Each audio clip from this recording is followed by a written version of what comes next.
1990 pass out. BTech झाल्यानंतर drip irrigation स्कीममध्ये 6 महिने काम केलं आणि नाबार्डच्या परिपत्रकानुसार ॲग्रिकल्चर इंजिनियर म्हणून ॲज अ टेक्निकल ऑफिसर म्हणून जिल्हा मध्यवर्ती बँक अकोला इथे मी कार्यरत झालो. तर बेसिक जे काही ॲग्रिकल्चरचे प्रिन्सिपल्स आहेत, जे काही सगळे आपण इथे शिकलो ते फील्ड लेवलवर अप्लाय कसं होईल, म्हणजे फायनान्शियली असिस्ट करून. कारण बँकिंग सेक्टरमध्ये असल्या कारणाने आपल्याला फार्मरला सगळं नॉलेज देऊन त्यांना प्रवृत्त करून आणि त्यांची जे काही नीड आहे इरिगेशन समजा फील्डमध्ये व्हेरियस प्रोजेक्ट्स जसं ड्रीप इरिगेशन आहे, ठिबक आहे, डेअरी प्रोजेक्ट्स आहे, गोट कल्टिवेशन आणि इतर अन्य अशी पुष्कळशी लिस्टच आहे त्याच्यामध्ये. तर ही सेवा साधारणतः 22 वर्ष मी कास्तकारांना त्यांच्या फील्डमध्ये जाऊन ॲक्च्युली आम्ही ज्यावेळेस दौरा लागलो त्यावेळेस आम्हाला 500 रुपये पगार होता.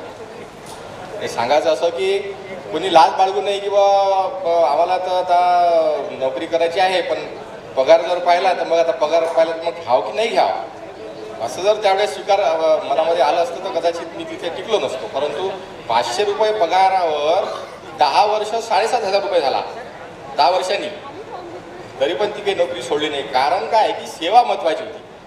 पैसा तर मिळायचा, कारण सिंगल होतो त्यावेळेस, लग्न काही झालं नव्हतं, त्याच्यामुळे त्याच्यामध्ये भागायचं. नंतर मग हळूहळू ज्यावेळेस थोडंसं हे झालं, परंतु जो समाधान जे आहे की बेसिक लेवलवर त्याच्या शेतामध्ये जाऊन समजा एखादा बोरवेल आहे, बोरवेल जर आपण त्यांना करून दिलं तर त्याच्या शेतामध्ये आम्हाला त्याच्या घरी मुक्काम करावं लागेल 2-2 दिवस. म्हणजे मशीन तिथे न्यायची, तिथे ड्रिलिंग करायचं, पंप टाकायचा, टेस्टिंग करायचं आणि टेस्टिंग करून ते ओके झाल्यावर त्याच्याकडून तो सर्टिफिकेट लिहून घेऊन मग परत यायचं बँकेमध्ये सबमिट करायचं आणि त्या डीलरला पेमेंट करायचं. अशी प्रोसेस होती आमच्याकडे. ही जी परंपरा आहे DCC बँकेची फार उत्कृष्ट परंपरा आहे. अण्णासाहेब कोरपे आधी चेअरमन होते आणि आता दादासाहेब कोरपे म्हणजे डॉक्टर लाईनीमध्ये चेअरमन असल्या कारणानं त्यांचं उत्कृष्ट व्यवस्थापन होतं. तर मी थोडंसं आपले हे जे विद्यार्थी आहे यांना सांगेल की ग्राउंड लेवलवर शेतीमध्ये जाऊन तुम्ही एक छोटासा प्रोजेक्ट सिलेक्ट करा. उदाहरणार्थ मी सांगतो की शेळी आणि मेंढीपालनाचा प्रोजेक्ट हा 25+1 याच्यावर जर तुम्ही सिलेक्ट जर केला आणि त्याच्यामध्ये स्वतः करायचं इम्प्लिमेंट, तुम्ही काय व्हाल की आर्थिक याच्यामध्ये स्टेबल व्हाल. कसं असते की काहीच इन्कम नाही त्याच्यामुळे माणूस थोडासा हतबल होतो, परंतु काही ना काही येत आहे. 25+1 मध्ये 10 लाखाचं प्रोजेक्ट, 10 लाखाचं इन्कम त्याच्यामध्ये आहे. मी इम्प्लिमेंट काय म्हणजे वेळेचा अभाव आहे का? बरोबर, ठीक आहे. तर ठीक आहे, थोडक्यामध्ये हेच सांगेल की घाबरून न जाता एखादा छोटासा प्रोजेक्ट सिलेक्ट करा, त्याच्यामध्ये प्रवेश करा आणि त्याच्यातून जे काही तुमची निर्मिती होईल मग आणखी क्लस्टरिंगमध्ये प्रोजेक्ट तिथे स्थापन करून तुम्ही स्वतःच तुम्ही इंडस्ट्रीज तिथं यशस्वी इंडस्ट्रीज हे करू शकता. असे पुष्कळसे उदाहरण आहे. टाईम अभावी मी तुम्हाला काही सांगत नाही, लिस्ट दिली असती आणि त्याला तुम्हाला फील्ड व्हिजिट देऊन तुमचं कॉन्फिडन्स तिथे म्हणजे जरूर वाढेल त्या व्हिजिटवर. धन्यवाद. मी डॉक्टर सुचिता गुप्ता, पहिले अवस्थी. कारण मॅक्झिमम माझे जे स्टुडंट्स आहेत 97चे ते सगळे अवस्थी मॅडमच ओळखत आहे. आणि मी इथे विभाग प्रमुख फार्म स्ट्रक्चर्स इंजिनिअरिंगला आहे. आणि मला आज तर सर माझे सर पण आहे, हिवसे सर, भुयार सर सगळेच. आणि मला एक खूप आनंद झाला, धानोरकर आणि गोरे आणि यांनी माझ्या ज्ञानात खूप वाढ केली. तेव्हा मला काय होतं माहीत नव्हतं, कारण 96ला मी जॉईन झाली होती तेव्हा एकदम यंग स्टेजला. पण तेव्हा यांचं आणि माझे जे रिलेशन कसे होते हे यांनी मला सांगितलं, त्याच्यामुळे माझं नॉलेजमध्ये खूप वाढ झाली. आणि थँक्यू सगळ्या स्टुडंट्सला, थँक्स. पण तरी मी मार्क्स सगळ्यांना व्यवस्थित दिले, 5 वर्ष जरी ठेवलं तरी. Okay, thank you very much. नमस्कार. आदरणीय टीचर सर, टू सिनियर आणि माझे सिनियर आणि सर्व ॲल्युमिनीला आणि नवीन जे मुलं आहेत सर्वांना माझा नमस्कार.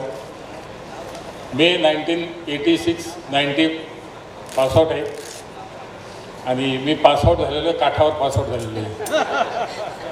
आणि त्याच्या काठावर पास होऊन नंतर दुसऱ्या वर्षी मी गेटची तयारी केली गेटची तयारी केल्यानंतर गेटमध्ये दाबून तयारी केली आणि IIT खडगपूरला मी पोस्ट ग्रॅज्युएशन याच्यामध्ये केलं.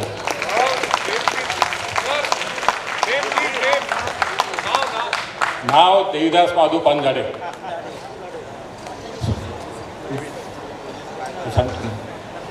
आणि नाही मी जास्त टाईम नाही घेत, कारण का घडीमध्ये जो आहे ना आपल्याकडे फक्त 24 तास असतात. त्या 24 तासातच आपल्याला सर्व कामं कंप्लीट करावं लागतात. त्याच्यामुळे मी काही जास्त टाईम सुद्धा घेणार नाही. ऑलरेडी मी थोडं लेट झालो, बाहेर गेलो होतो. तर IIT खडगपूरहून कॅम्पसमध्ये भारत पेट्रोलियमला सिलेक्शन झालं माझं आणि मी सिव्हिल सर्व्हिसेसची तयारी सोडून दिली मी आणि भारत पेट्रोलियमला तेव्हापासून जॉब करतो. आणि सध्या आता भारत पेट्रोलियममध्ये डेप्युटी जनरल मॅनेजर, नागपूरला लॉजिस्टिक, पुरा ईस्टर्न विदर्भाचा लॉजिस्टिक बघतो. आणि या अगोदर जो आहे ना तो भारत पेट्रोलियममध्ये पूर्ण जो आहे ना भ्रमण करून आलेलो आहे. सुरुवातीला जॉईन झालं त्यावेळेस लखनौला होतो. लखनौ LPG बॉटलिंग प्लांटमध्ये बॉटलिंगमध्ये ॲक्टिव्हिटी केल्या. आणि माझी कंपनी म्हणते की बाकी कॉर्पोरेट HR तिकडे या, मी त्यांना नाही सांगतो मला तिकडे नको. त्याच्यामुळे मी डेप्युटी DGMमध्येच रिटायर होणार.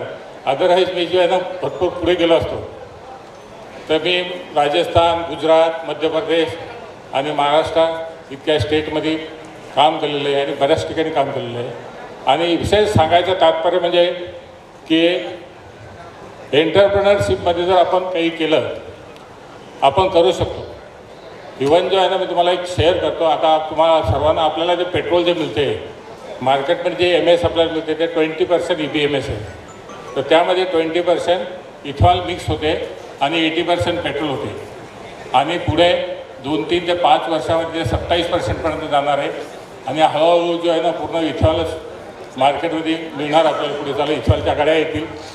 आणि यामध्ये जर बघितलं तर आपण एक प्रोसेसिंग प्लांट जो आहे ना आपण टाकू शकतो. मेज स्पेशल आपल्या विदर्भामध्ये मेजचं प्रोडक्शन बऱ्यापैकी असते. आणि मेजला जो आहे ना मेजचा सध्या करंटली मेजमधून 1 टनमध्ये 450 लिटर इथॉल प्रोडक्शन निघते. जितकी सध्याची इंडस्ट्री चालू आहे इथॉलची. आणि इथॉल इंडस्ट्रीला खूप स्कोप आहे. असं नाही की शेतकऱ्यांचं काही मरण होणार नाही. शेतकऱ्यांचं चांगलं आहे आणि याच्यामध्ये प्रोसेस इंडस्ट्री आपण चालू करू शकतो. आता जास्त काही वेळ घेत नाही मी, कारण काय आहे आपल्याकडे 24 तासामध्ये जो आहे ना 24 तासामध्ये आपल्याला सर्व ॲक्टिव्हिटी परफॉर्म करावं लागतात. त्यामध्ये आपल्याला झोप बी घेणे असते. त्याच्यानंतर जो आहे ना आपला अभ्यास बी करणे असते. आणि त्याच्यानंतर जो आहे ना मेन जो आहे ना एक दिलेलं आहे आपल्याला. आणि जे आम्ही जे बघितलेलं आहे, जे जनरेशन आम्ही जे बघितलं आहे त्याच्यामध्ये एक आता करंटमध्ये हे दिलेलं आहे. आणि याचा जो आहे ना जर दुरुपयोग घेतला तर माणूस त्याचं काय होईल सांगता येणार नाही. याच्या स्पेशली जो आहे ना व्हॉट्सअप जे आहे ना सर्वात मोठी बिमारी लागलेली आहे करंटली. बगैर व्हॉट्सअपला कोणीच काही होऊ शकत नाही. आणि चला आता काही जास्त मी टाईम घेत नाही आणि माझे 2 शब्द पूर्ण करतो. थँक्यू, धन्यवाद.